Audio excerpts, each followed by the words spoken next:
안녕하세요. 아포입니다. 지난 시간에 강남구와 서초구의 주택시장에 대해서 살펴보았는데요. 오늘 시간은 바로 여러분들께 말씀드린 바와 같이 용산구를 진행하도록 하겠습니다. 그리고 다음 시간에는 송파구를 진행할 거고요. 서울 25개구를 갖다가 다 다룰 예정입니다. 그러니까 여러분들께서 많은 관심을 가지고 지속적으로 시청해 주시면요. 서울의 부동산 현황에 대해서 여러분들께서 어느 정도 감을 잡으실 수 있을 정도가 되실 수 있도록 이 방송을 진행해 나가도록 하겠습니다.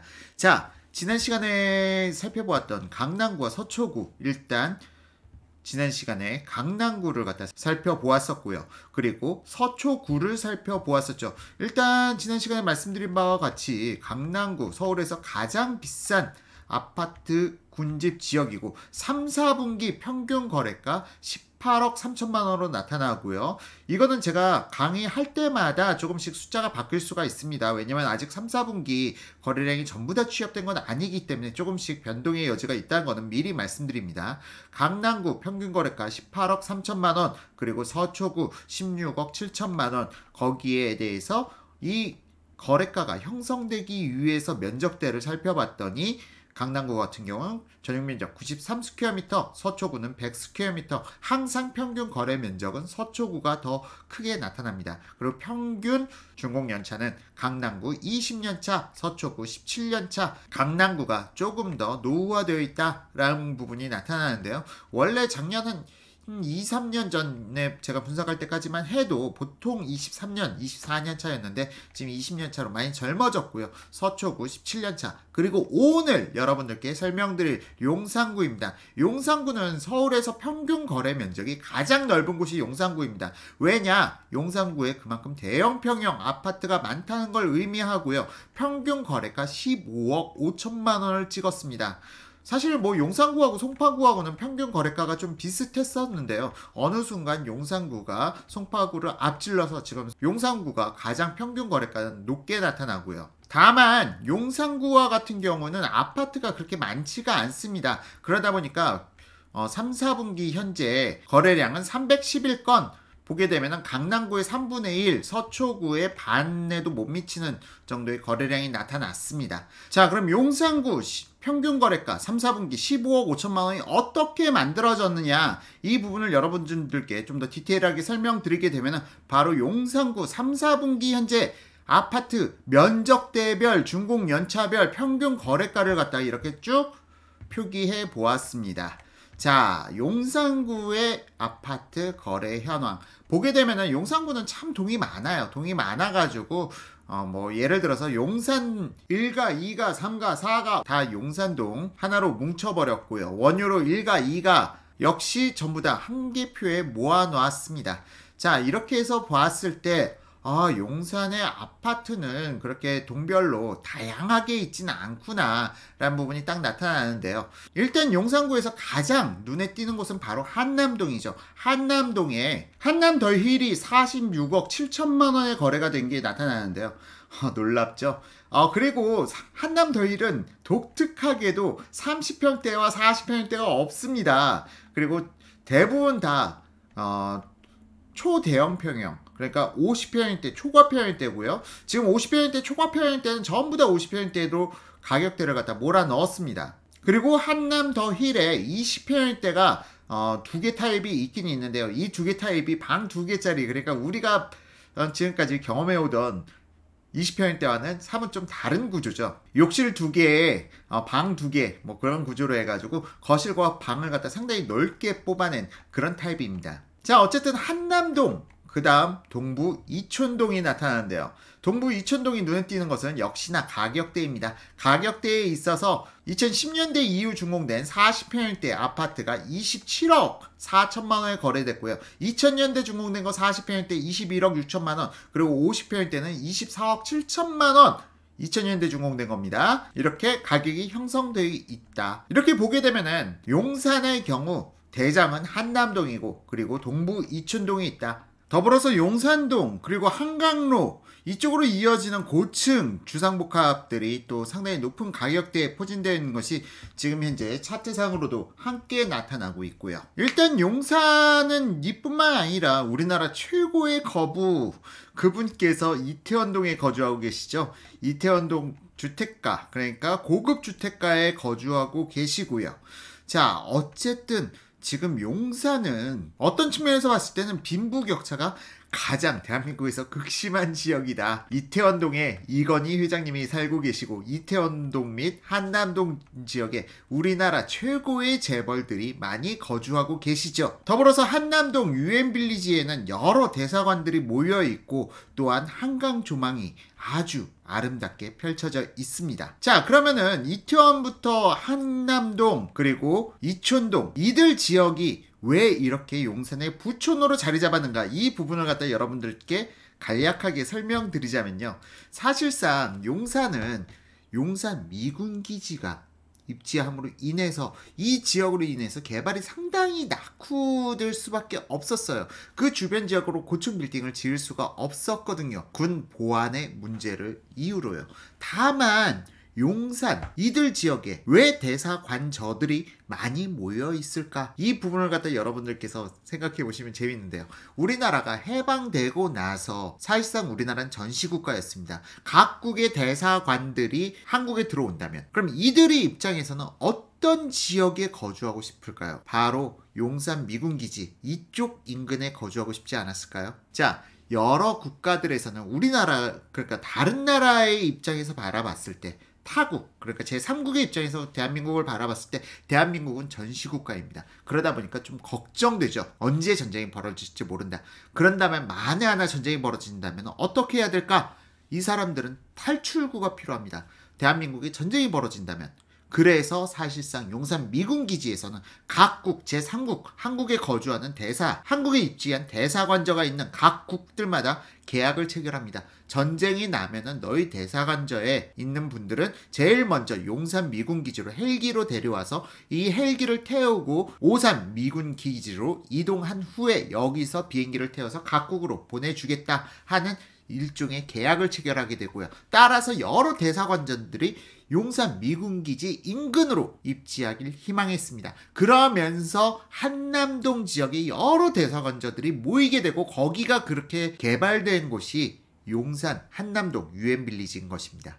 자, 그리고 또한 미군들이 여러 가족들이 혹은 그 미군들을 이용해서 미국 사람들이 장사를 하려고 하는 사람들, 이 사람들이 거주한 곳, 그러니까 미군만이 아니라 미군과 관련된 업무를 하고 한국에서 거주해야 하는 사람들, 그 사람들이 거주했던 곳이 동부 이촌동, 그리고 동부 이촌동은 아파트 위주이고요. 아파트를 갖다가 기피하는, 의외로 외국인들은 아파트를 기피하는 사람들이 많습니다. 그 사람들이 거주한 곳이 이태원동이고요. 이렇게 함으로 인해서 용산은 사실상 과거 전통적으로 1960년대, 70년대, 80년대 지속적으로 외국인 거주 비율이 상당히 높았던 지역, 특히 미군이 많이 거주했던 지역이 용산 일대 지역인 것이죠. 그러므로 인해서 동부 이촌동은 사실상 외국인 거주 비율이 전통적으로 상당히 높은 지역이었는데 그나마 이러한 구분점이 2000년대, 1990년대 이후부터는 한반도 전쟁에 대한 위협이 많이 해소되면서 외국인들이 점차 다른 지역으로 많이 분포되었는데 전통적으로 7, 8, 90년대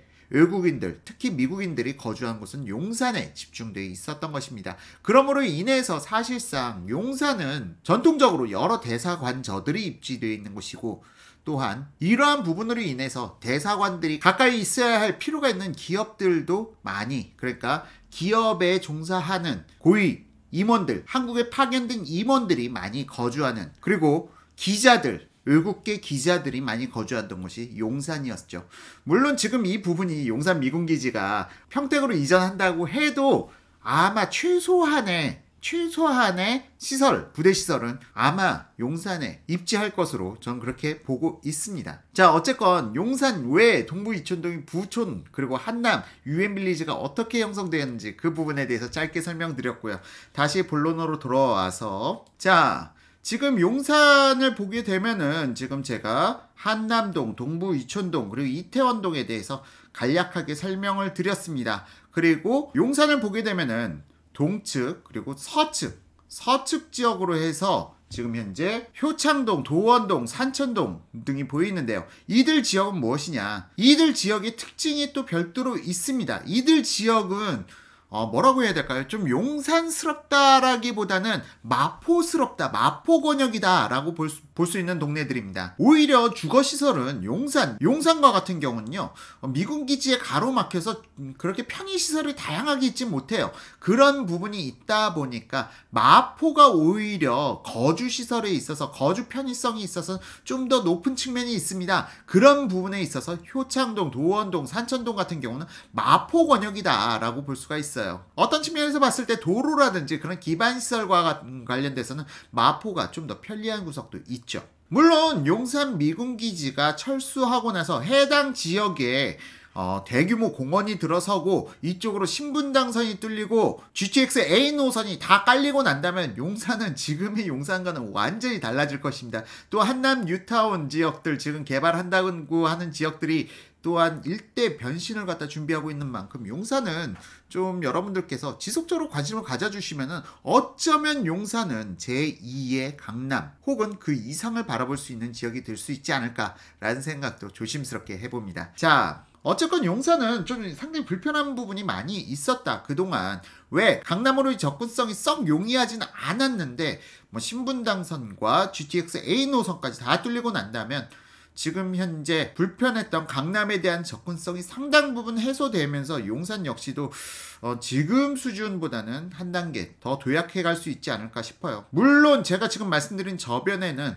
용산 공원이 어떻게 조성되느냐에 따라서, 그러니까 용산 미군기지가 철수하고 이 공원이 어떻게 형성되느냐, 어떻게 만들어지느냐에 따라서 상당히 많이 차이가 날 수는 있습니다만, 어쨌건 지금의 용산과 10년 혹은 15년 후의 용산은 분명 어마어마한 차이를 보일 지역으로 전 평가하고 싶네요. 자, 이상으로 용산에 대해서 간략하게 살펴보았고요. 여러분들께서 난 용산의 주택을 매수하고 싶다 하시는 분들은 이 표를 참고해 보시면 어떨까 싶습니다. 물론 이 표만 가지고는 좀 약간 좀 부족해요. 이 표에서 예를 들어 가지고 효창동에 30평대 5억 4천짜리 아파트가 있어? 라고 말씀하실 수가 있는데, 이거는 좀 약간 빌라스러운 주택, 좀 거의 아파트라고 이야기 민망한 정도 수준의 아파트라고 보실 수가 있고요. 보통 용산에서 30평대 내 집을 갖다 마련하고 싶다라고 하면은 최저 10억 안팎에서 여러분들께서 예산을 잡으셔야 그나마 아파트라고 불릴 수 있을 만한 그런 곳을 구매하실 수 있지 않을까 싶습니다. 자, 용산의 최고가 아파트 현황에 대해서 간략히만 짚고 넘어가 드릴게요. 지금 제가 용산 최고가 아파트 지금 여기 표기를 해 놨는데요. 최고가 아파트 뭐니 해도 제일 비싼 곳부터 짚고 넘어가야죠.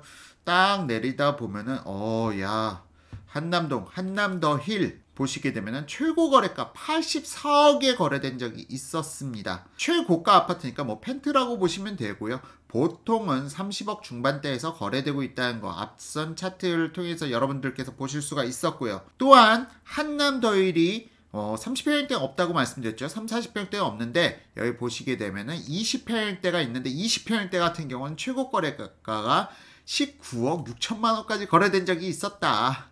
어마어마한 가격이죠. 20평대 아파트가 19억 6천이면 다만 한남더힐 20평대라 하더라도 방을 2개만 배치시켜놓고 거실과 각 방의 크기를 갖다가 크게 넓혔기 때문에 웬만한 30평대의 개방감은 나타나는 아파트다라고 보실 수가 있습니다. 더불어서 한남동 최근 가격 변화 나타나고 있는 곳은요, 한남 힐스테이트라고, 이 아파트가 준공 16년 차의 아파트인데요. 지난 6월달까지만 해도 거래가가 12억 5천만 원이었던 게 지난 7월달 12억 6천만 원으로 오르더니 8월달 13억 2천, 그리고 9월달과 10월달은 아직 신고가 갱신이 올라오지는 않았는데요. 9월달과 10월달 아직 안 올라온 것 뿐이지 아마도 9월달 10월달 역시도 이보다 높은 거래가를 갖다 찍어낼 가능성이 높다라고 저는 보고 있어요. 왜? 강남이 너무 가격을 갖다 높여가다 보니까 이 주변 지역으로 해서 가격이 많이 올라가고 있는 그런 상태거든요. 지금 한강로 2가를 갖다가 얼핏 보더라도 아스테리움 용산이라는 주상복합이 준공 7년 차입니다.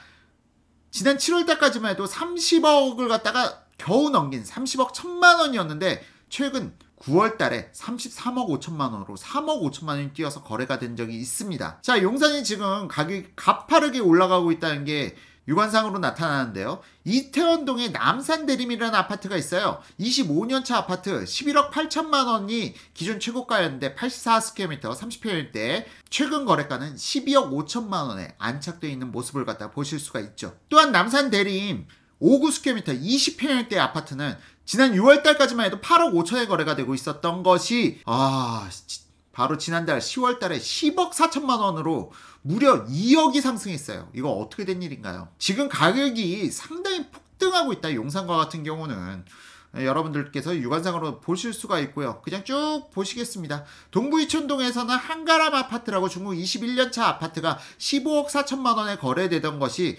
7월달 15억 6천만 원, 그리고 9월달 16억 1천만 원, 그리고 10월달 16억 6천만 원. 지금 이렇게 가격을 높여가고 있는 추세입니다. 또한 원효로 사가에 강변 삼성 스위트라는 아파트가 있었어요.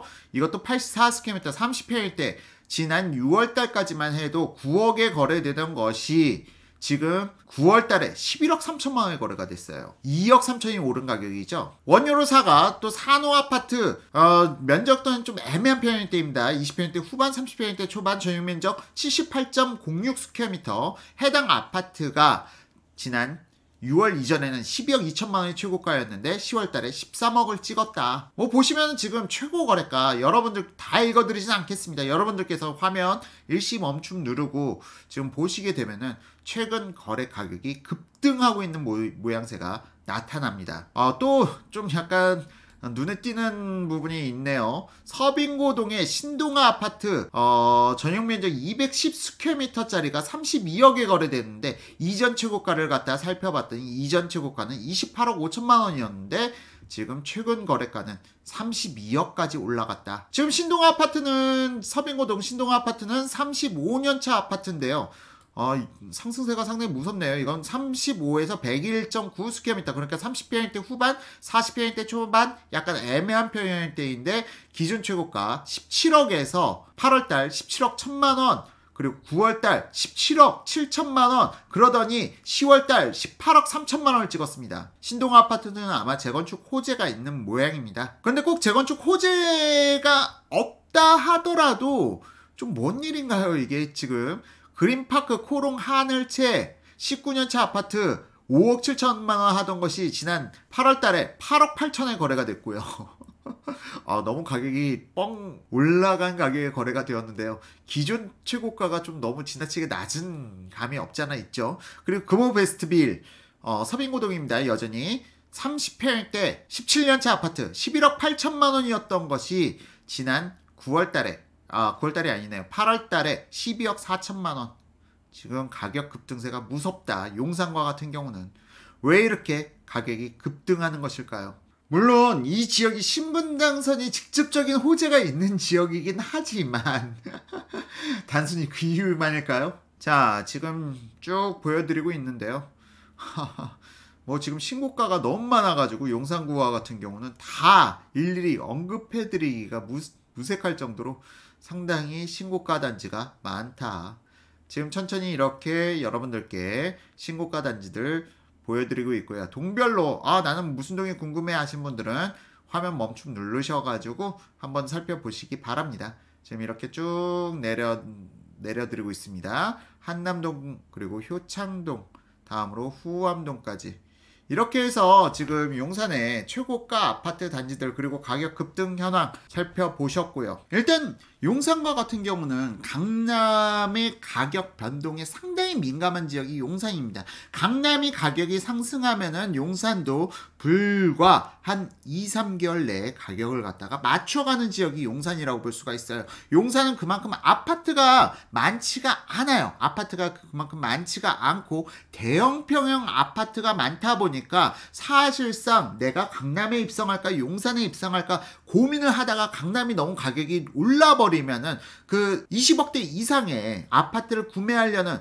구매 수요자가 이동하는 곳이 용산입니다. 아, 그러면 차라리 용산에서 한강조망 잘 나오는 그런 아파트로 이사 가자라고 하고 강남을 포기하고 대체로 생각하는 곳이 용산이기 때문에 용산은 강남의 가격 변동에 민감도가 상당히 높은 지역이다. 따라서 강남이 너무 가격이 급등하고 있다라고 하면은 강남을 굳이 고집하기보다는 용산 쪽을 노려보시는 것도 나쁘지 않은 선택일 수 있을 것 같습니다. 어쨌건 용산은 제가 봤을 때는 앞으로도 지속적으로 개발 호재들이 서울 지역에서 가장 많은 지역이 아닐까 싶어요. 용산 미군기지가 어떻게 공원화 사업을 갖다 거쳐가느냐에 따라서 재산 가치가 많이 변동될 수 있는 지역인 만큼 많은 관심을 가지고 살펴보면 좋을 것 같습니다.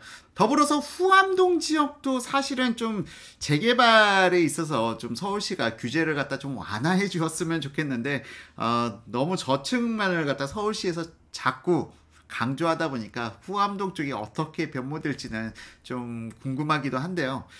결국은 지금 현재 시장이 박원순 시장으로서 개발에 대해서 상당히 부정적인 그런 인식을 가지고 있는 시장님이 너무 장기적으로 집권을 하다 보니까 개발에 있어서는 상당히 부정적인데 이 부분도 사실상 시장님이 바뀌고 나면은 좀 더 긍정적인 검토를 할 수 있지 않을까라는 생각도 해봅니다. 자, 어쨌든 지금 현재 정부가 너무 좌편향적인 정부, 그리고 서울시장 역시도 좌편향적인 사람, 이러한 문제점들이 현 정부에서 많이 드러나고 있습니다. 따라서 다 차기 정부에서는 좀 정권 교체, 그리고 서울시장 교체가 가능하지 않을까라는 그런 기대를 갖다 살짝 가져보는데요. 만약 그렇게 된다면 아마 이들 지역의 가치, 그러니까 경제적 가치라기보다는 실질적으로 용산 토지 활용의 가치는 상당히 긍정적인 부분으로 변화될 수가 있습니다. 이러한 부분을 갖다 여러분들께서 종합적으로 고려해서 용산의 내 집 마련 한번 관심 가져보시는 건 어떨까 추천하는 지역 중에 하나입니다.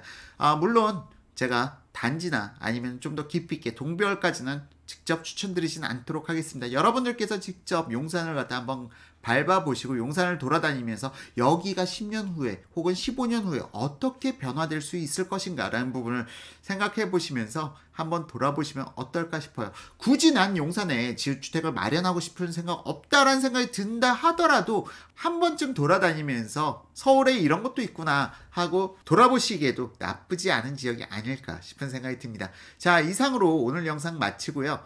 다음 영상에서는 송파구의 아파트 시장은 어떠한 모습을 띠고 있는지 여러분들께 설명드리도록 하겠습니다. 지금까지 시청해주신 시청자분들께 감사드립니다. How long, time after time, I'm in love with you.